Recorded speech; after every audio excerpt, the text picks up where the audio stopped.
ভিডিওটিতে আপনারা যে সাপটি দেখলেন এটি রাসেল ভাইপার।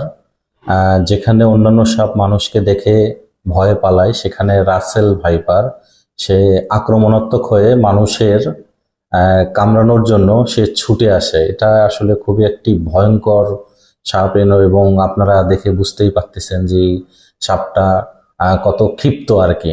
তো যাই হোক, সাধারণত বাসা বাড়ি থেকে সাপ দূর করা যাবে এমন কোনো কার্যকরী উপায় নেই।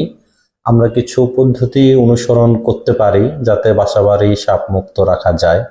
পদ্ধতিগুলোর মধ্যে হচ্ছে আমাদের 1 নম্বর যেটা, বাড়ির চারপাশ পরিষ্কার রাখুন। চারপাশ পরিষ্কার রাখলে সাপটি কম হবে আর কি। এবং 2 নম্বর, ঝোপঝাড় যেগুলো আছে এগুলো সব কেটে ফেলুন।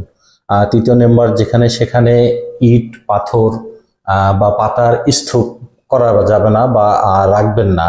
এবং 4 নম্বর, ইঁদুর যদি থাকে আপনার বাসায়, ইঁদুরটিকে আপনারা দমন করুন বা তাড়ানোর ব্যবস্থা করুন।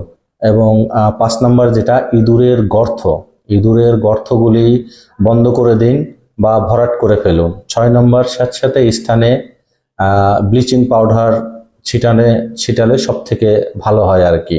এবং 7 নম্বর, বাড়ির দেয়ালে বা মেঝেতে যেখানে ফাটল আছে ফাটলগুলো আপনারা অফ করে দিন বা বন্ধ করে দিন। 8 নম্বর, ঘুমানোর সময় মশারি বা আপনার বেডের চারপাশে খুব ভালো করে গুজিয়ে নেন। 9 নম্বর, রাতে চলাচলের সময় টর্চ লাইট ইউজ করুন বা আপনার ব্যবহৃত মোবাইল ফোনেরও আপনি টর্চ লাইট ইউজ করতে পারেন। এবং 10 নম্বর, জমিতে কাজ করার সময়, যারা কৃষক জমিতে কাজ করে, অবশ্যই জমিতে কাজ করার সময় গামবুট বা মোটা জিন্সের প্যান্ট পরিধান করে জমিতে কাজ করুন। তাতে নিরাপত্তা থাকবে আর কি নিজের।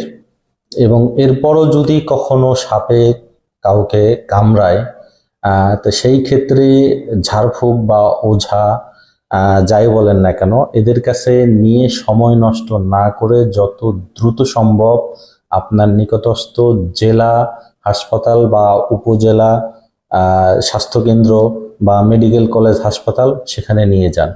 এটাই সব থেকে ভালো হবে। কোনো ওঝার কাছে নেবেন না। যদি ভিডিওটি ভালো লাগে থাকে তাহলে জনস্বার্থে এটা বেশি বেশি শেয়ার করুন। সবার জানার দরকার আছে। ভালো থাকবেন। আল্লাহ হাফেজ।